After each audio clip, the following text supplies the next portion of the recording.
তো আজকে এই ভিডিওতে আমি তোমাদের সাথে শেয়ার করব কিভাবে তোমরা বাড়িতে বসে 2025 সালে একটা নতুন পেটিএম অ্যাকাউন্ট ওপেন করতে পারো এবং সেই পেটিএম অ্যাকাউন্টের সাথে ব্যাঙ্ক অ্যাকাউন্ট অ্যাড করে ইউপিআই এর মাধ্যমে কিভাবে পেমেন্ট করবে সমস্ত কিছু ডিটেলসে তোমাদের শেখাবো। তো চলো ভিডিওটা শুরু করা যাক।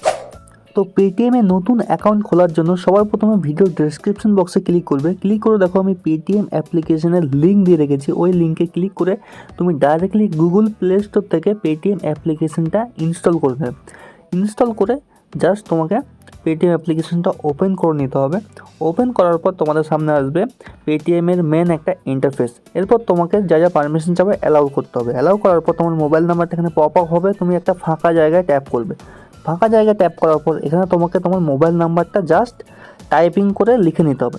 মোবাইল নাম্বার লেখার পর এখানে দেখো নিচের দিকে একটা অপশন আছে হ্যাভ আর রেফার কোড। এই হ্যাভ আর রেফার কোডে তোমাকে ক্লিক করতে হবে। সবার প্রথমে ক্লিক করে একটা রেফার কোড আছে HMWEB, আমার যে রেফার কোডটা সেটা ইউজ করবে। ইউজ করলে তুমি প্রথমে ফার্স্ট ট্রানজ্যাকশনের জন্য কিছু ক্যাশব্যাক পাবে। সিম্পল অ্যাপ্লাই করবে। অ্যাপ্লাই করে প্রসিডে ক্লিক করে দেবে। প্রসিডে ক্লিক করে দেওয়ার পর তা যা যা পারমিশন চাবে সবই অ্যালাউ করতে থাকবে। ঠিক আছে, অ্যালাউ আরও যা পারমিশন আসবে অ্যালাউ করে দেবে। ঠিক আছে, অ্যালাউ করে দেওয়ার পর তোমার মোবাইল নাম্বারের সঙ্গে মোবাইল নম্বরের যে মোবাইল নাম্বারটা দিয়েছো সেই মোবাইল নাম্বারে একটা ওটিপি যাবে। ওটিপিটা এখানে অটোমেটিকলি রিডাইরেক্ট হয়ে যাবে। তারপর তুমি চলে যাবে পেটিএমের হোম ইন্টারফেসে। তো তোমাদের সামনে এরকম একটা ইন্টারফেস চলে আসবে। এরপর সিম্পল তোমাকে যেতে হবে বাঁ দিকে কোনায় দেখো প্রোফাইল অপশানে। বাঁ দিকে কোনো প্রোফাইল অপশান আসলেই একটু স্ক্রল করবে। স্ক্রল করে দেখো একটা অপশান আছে ইউপিআই অ্যান্ড পেমেন্ট সেটিং। এই ইউপিআই অ্যান্ড পেমেন্ট সেটিংয়ে তোমাকে সবার প্রথমে ক্লিক করতে হবে। এরপর তোমাকে তোমার ব্যাঙ্ক অ্যাকাউন্ট অ্যাড করতে হবে। দেখো অ্যাড ব্যাঙ্ক অ্যাকাউন্ট বলে একটা অপশন আছে, এই অ্যাড ব্যাঙ্ক অ্যাকাউন্টে ক্লিক করবে। অ্যাড ব্যাঙ্ক অ্যাকাউন্টে ক্লিক করার পর ইন্ডিয়ায় যতগুলো ব্যাঙ্ক অ্যাকাউন্ট আছে সব এখানে কিন্তু শো করবে। তুমি তোমার কোন ব্যাঙ্কে অ্যাকাউন্ট আছে আর মোবাইল নাম্বারটা কোন ব্যাঙ্কের সঙ্গে যুক্ত সেই ব্যাঙ্কের নাম সার্চ করবে। আমি জাস্ট ইয়েস ব্যাঙ্ক সার্চ করবো, আমার ইয়েস ব্যাঙ্কে অ্যাকাউন্ট, তো ইয়েস ব্যাঙ্কে আমি ট্যাপ করে দেবো। এরপর দেখো ফাইন্ডিং ইউর অ্যাকাউন্ট, আমার ইয়েস ব্যাঙ্কের অ্যাকাউন্ট আছে কিনা সেটা খোঁজা কিন্তু শুরু করে দিচ্ছে পেটিএম। তো দেখো খুঁজে খুঁজে আমার ইয়েস ব্যাঙ্কের অ্যাকাউন্টটি কিন্তু সাকসেসফুলি পেয়ে গেছে। এরপর দেখো এখানে একটা অপশন আছে রিসেট পিন। আর তুমি যখন প্রথম ব্যাঙ্ক অ্যাকাউন্ট অ্যাড করবে তোমার সামনে আসবে সেট পিন। তো রিসেট পিনে ক্লিক করে দেবো, সেট পিনে ক্লিক করে দেবো। ক্লিক করার পর তোমাকে ইউপিআই অ্যাকাউন্ট সেট আপ করতে হবে। ঠিক আছে, তো সেট পিনে যখনই তুমি ক্লিক করবে, ক্লিক করার পর তোমাকে তোমার ইউপিআই অ্যাকাউন্ট সেট আপ করতে হবে। আর ইউপিআই অ্যাকাউন্ট সেট আপ করারও দুটো অপশন আছে। এক নম্বর অপশন হলো ডেবিট কার্ড আর 2 নম্বর অপশন হলো আধার কার্ড। তোমার কাছে যদি এটিএম কার্ড না থাকে তাহলে তুমি আধার কার্ড দিয়ে করতে পারো। আধার কার্ডে ক্লিক করবে, এই টিক বক্সে ক্লিক করে প্রসিডে ক্লিক করে দেবে। প্রসিডে ক্লিক করলেই তোমাকে তোমার আধার কার্ডের প্রথম 6টা ডিজিট দিতে হবে। দেওয়ার পর তোমার আধার কার্ডের সঙ্গে লিঙ্ক যে মোবাইল নাম্বারটা আছে সেই মোবাইল নাম্বারে একটা ওটিপি আসবে। ওটিপিটা দিয়ে প্রসিড করতে হবে। তারপর আমি যে প্রসেসটা এখন দেখাবো, আমার কাছে আধার কার্ড নেই, এখন আমি আধার কার্ড দিয়ে দেখাচ্ছি না, আমি ডেবিট কার্ড দিয়ে দেখাচ্ছি। কিন্তু ডেবিট কার্ডের যখনই ওটিপি চলে আসবে, ওটিপি চলে আসার পর ইউপিআই অ্যাকাউন্ট সেট আপ করার প্রসেস কিন্তু একই। তো যখনই আমি সিম্পল আধার কার্ডের জায়গায় আমি দেবো ডেবিট কার্ড দিয়ে প্রসিডে ক্লিক করবো।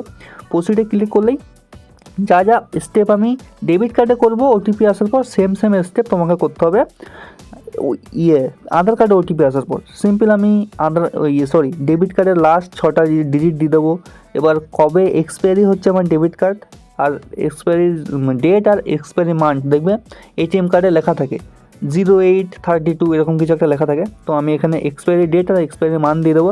এরপর আমার ডেবিট কার্ডের সঙ্গে লিঙ্ক যে মোবাইল নাম্বারটা সেই মোবাইল নাম্বারে একটা ওটিপি আসবে। তুমি যদি আধার কার্ড দিয়ে করো, এইখানে তোমার আধার কার্ডের সঙ্গে লিঙ্ক যে মোবাইল নাম্বারটা সেই আধার নাম্বারে একটা ওটিপি আসবে। তো আমি ডেবিট কার্ডের ওটিপি দিয়ে দিয়েছি, তুমি আধার ওটিপি দেবে।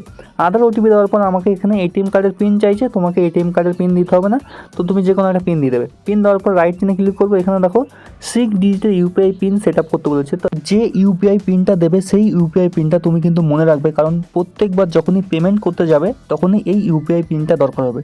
তো আমি একটা ইউপিআই পিন এখানে সেট আপ করে দেবো আমার মন মতো। তো তুমিও এরকম, তারপর বলছে কনফার্ম ইউপিআই পিন। যে ইউপিআই পিনটা প্রথমবার দেবে সেম দ্বিতীয়বারও দিয়ে দেবে, সেই সেম ইউপিআই পিন দেওয়ার পর রাইট চিহ্নে ক্লিক করে দেবে। রাইট চিহ্নে ক্লিক করলে তোমার ইউপিআই পিন কিন্তু এখানে দেখো সাকসেসফুলি সেট আপ বলে একটা অপশন চলে আসবে নিচের দিকে, দেখো অ্যাকাউন্ট লিঙ্কড সাকসেসফুলি। এরপর সিম্পল ডানে ক্লিক করে দেবে। ঠিক আছে, ডানে ক্লিক করে দেবে বা ব্যাকে ক্লিক করে দেবে। এরপর ব্যাকে চলে যাবে একদম।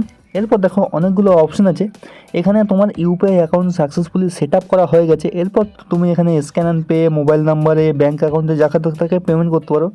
ব্যালেন্স হিস্ট্রিতে গিয়ে তোমার অ্যাকাউন্টে কত টাকা ব্যালেন্স আছে সেটা কী করে চেক করো, ব্যালেন্স হিস্ট্রিতে যাবে। ব্যালেন্স হিস্ট্রিতে যাওয়ার পর যে দেখো আমি ইয়েস ব্যাঙ্ক অ্যাড করেছি, তো ইয়েস ব্যাঙ্কে আমি ক্লিক করবো চেক ব্যালেন্সে ক্লিক করে আমি যে ইউপিআই পিনটা দিলাম সেম ইউপিআই পিন আমি দিয়ে দেবো। দেওয়ার পর রাইট চিহ্নে ক্লিক করবো, দেখো আমার ইয়েস ব্যাঙ্কে কত টাকা আছে সেটা কিন্তু এখানে শো করবে। তো দেখো সিম্পল শো করেছে। এরপর কী করে কাউকে পেমেন্ট করতে হবে সেটা দেখে দিচ্ছি। তুমি যদি স্ক্যান অ্যান্ড পেতে ক্লিক করো, ধরো দোকানে কোনো কিউআর কোডে পে করতে চাও, যে কোনো কিউআর কোডে পেমেন্ট করতে পারো, ফোনপে, পেটিএম, যে কোনো। এরপর টু মোবাইল নাম্বারে গিয়ে তুমি যে বন্ধুকে বা যাকে পেমেন্ট করতে চাও তার মোবাইল নাম্বারটা এখানে ট্যাপ করবে। আমার ধরো আমি এই বন্ধুটাকে পে করতে চাই, আমি সিম্পল 1 টাকা দিয়ে দেবো, প্রসিড সিকিউরলি। এরপর ধরো ইয়েস ব্যাঙ্ক থেকে আমি পেমেন্ট করবো, ইয়েস ব্যাঙ্কে ক্লিক করবো। এরপর পে সিকিউরলিতে ক্লিক করবো, পে সিকিউরলিতে আমি ইউপিআই পিন আবার দিয়ে দেবো যেমন দিতে হয় সেম ইউপিআই পিন দিয়ে সিম্পল রাইট চিহ্নে যখনই ক্লিক করবো, তো দেখো আমার পেমেন্ট কিন্তু সাকসেসফুলি হয়ে গেছে আর আমার পেটিএমের অ্যাকাউন্টে কিন্তু সাকসেসফুলি ক্রিয়েট করা হয়ে গেছে। এরপর ব্যাক করে দিয়ে তুমি পেটিএমের বিভিন্ন সার্ভিস ইউজ করতে পারো, যেমন mobile recharge, electricity bill payment, সব কিছুই তুমি কিন্তু পেটিএমের ইউজ করতে পারো।